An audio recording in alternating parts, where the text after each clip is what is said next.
वृक्षाची पान हाले ज्याची सत्ता किंवा आले देवाजीच्या मना ते कोणाचे चालेना।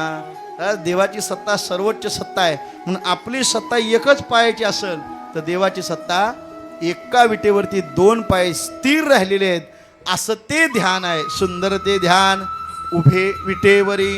आणि तिसरं लक्षण सांगितलं करकटेवरी ठेवून या दोन त्यांनी कमरेवरती ठेवलेले आहेत। विचार करा, मी सुरुवातीला सांगितलं त्याने 4 हातातले 2 हाताचा त्याग केला आणि 2च आयुध आपल्या हातात ठेवली, शंख आणि पद्म।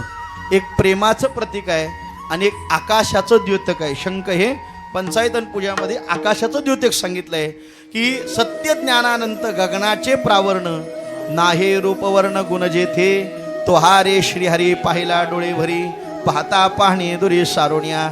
एका हातामध्ये शंख आहे, एका हातामध्ये पद्म आहे आणि तोच देव विटेवरती उभा आहे, त्याने कमरेवरती हात ठेवले। बघा, हा एकच जगाच्या पाठीवर असा देव आहे का त्या देवाचे हात कमरेवरती आहेत। बाकी देवाचे हात चित्रकाराला मूर्तिकाराला वाटेल तो तसा फिरू शकतो, नाही का? एखाद्या वाटलं रामाचा असं करायचं, कधी धनुष्य द्यायचं, कधी बाण द्यायचं, लोक त्याला राम म्हणणार। पण एखाद्या चित्रकाराने किंवा मूर्तिकाराने ठरवलं का विठ्ठलाचा एक हात कमरेवर काढायचा नाही असा ठरवला, विठ्ठल कोण म्हणाल का हो? ज्याचे विटेवरी ज्याची पाऊले समान तोच एक दान शुरदाता।